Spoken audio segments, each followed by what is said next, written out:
La prière véritable, sanctifier le nom et vivre dans l'esprit. Résumé, la prière n'est pas naturelle à l'homme charnel, mais elle devient possible lorsque nous reconnaissons Dieu comme notre Père par la foi en Jésus-Christ. Jésus nous enseigne d'abord à sanctifier le nom de Dieu, ensuite à demander l'avènement de son royaume, puis à confier à Dieu nos besoins quotidiens, tant matériels que spirituels. Le mot grec épiosios rappelle que ce pain peut aussi être compris dans une perspective eschatologique, comme la nourriture du royaume à venir. La véritable prière est celle qui s'élève dans le Saint-Esprit, sans douter, mais en s'abandonnant à la volonté de Dieu. Même si certaines demandes ne sont pas exaucées selon nos désirs, la prière pour recevoir l'Esprit Saint est toujours exaucée. En lui, nous vivons déjà comme citoyens du royaume éternel, appelés à sanctifier le nom de Dieu par une vie sainte. Méditation sur la prière. Luc 11, verset 1. Un jour, Jésus priait en certain lieu.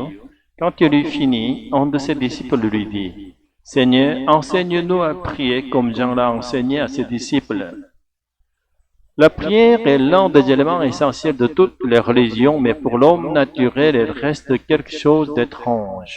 Par la prière, nous aspirons à la grâce du Dieu créateur, nous demandons son aide et nous manifestons sa gloire. Ainsi, ce qui doit apparaître au premier plan dans la prière n'est pas celui qui prie, mais le Dieu créateur qui écoute et accueille la prière. Mais comment celui qui ne connaît pas ou ne reconnaît pas l'objet de la prière, c'est-à-dire l'homme naturel, pourrait-il réellement prier? Cela est impossible dès le commencement. L'homme naturel ne ressent aucun manque du fait qu'il ne prie pas. Au contraire, s'il essaie de prier, il se sentira mal à l'aise, car il n'a pas de destinataire pour sa prière. Même s'il prie, ses paroles se perdront dans le vide, sans atteindre aucune destination. C'est pourquoi en Luc 11, verset 1, lorsque les disciples demandent à Jésus de leur enseigner à prier, ils expriment le désir de connaître à la fois l'objet et le contenu de la prière.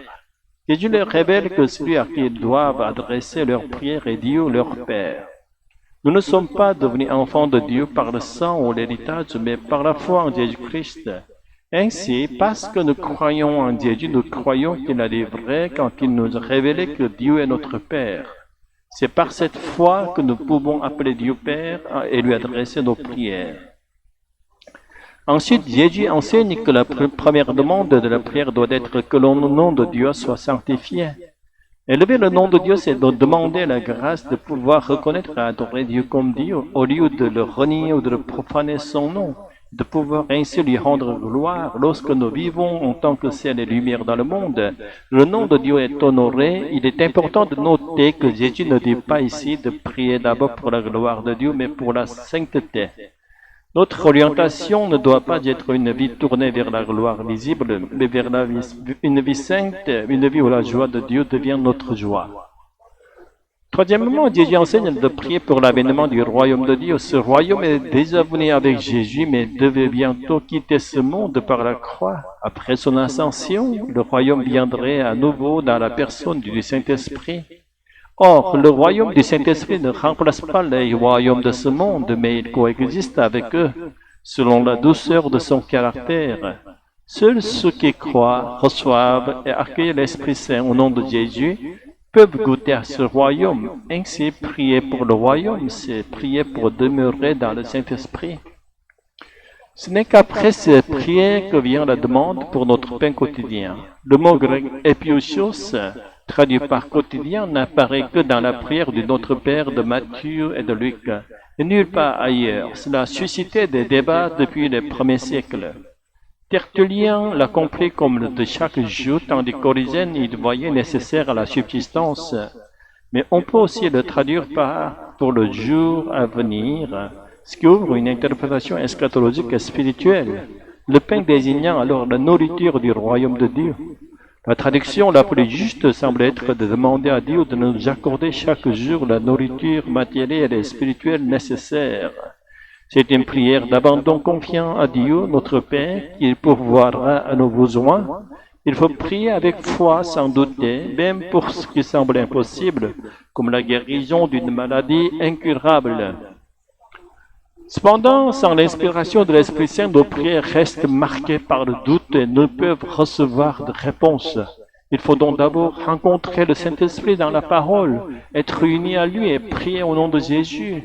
Alors comment, comme Jésus l'affirme en Luc 11:10, nous recevrons des réponses à nos prières? Toutefois, il arrive que nos prières ne soient pas exaucées, car la volonté de Dieu diffère de la nôtre. Même si nous demandons la guérison d'un proche, Dieu peut choisir de rappeler cette personne à lui. Dans ce cas, nous ne devons pas désespérer, mais espérer qu'elle jouisse de la paix éternelle dans le royaume. La seule prière qui ne sera jamais refusée est celle par laquelle nous demandons le Saint-Esprit. Car si nous sommes unis à l'Esprit, que nous vivions ou que nous mourions, nous sommes citoyens du ciel, héritiers de la vie éternelle en Dieu. Les succès et les honneurs de ce monde sont qu'un songe éphémère, mais Dieu nous conduit vers une gloire éternelle. C'est pourquoi je prie ardemment au nom de Jésus que nous puissions vivre unis à l'Esprit Saint, sanctifiant le nom de Dieu par une vie sainte et marchant dans l'espérance de son royaume. Amen. Père Céleste, nous venons à toi par la foi en ton Fils Jésus-Christ. Apprends-nous à sanctifier ton nom et à rechercher ton royaume avant toute chose. Donne-nous aujourd'hui le pain dont nous avons besoin, non seulement pour notre corps, mais aussi pour notre âme. Remplis-nous de ton Esprit Saint afin que nous puissions prier selon ta volonté et vivre chaque jour comme tes enfants. Nous remettons entre tes mains nos désirs et nos faiblesses. Et nous confions à ta grâce éternelle. Au nom de Jésus-Christ, nous prions. Amen.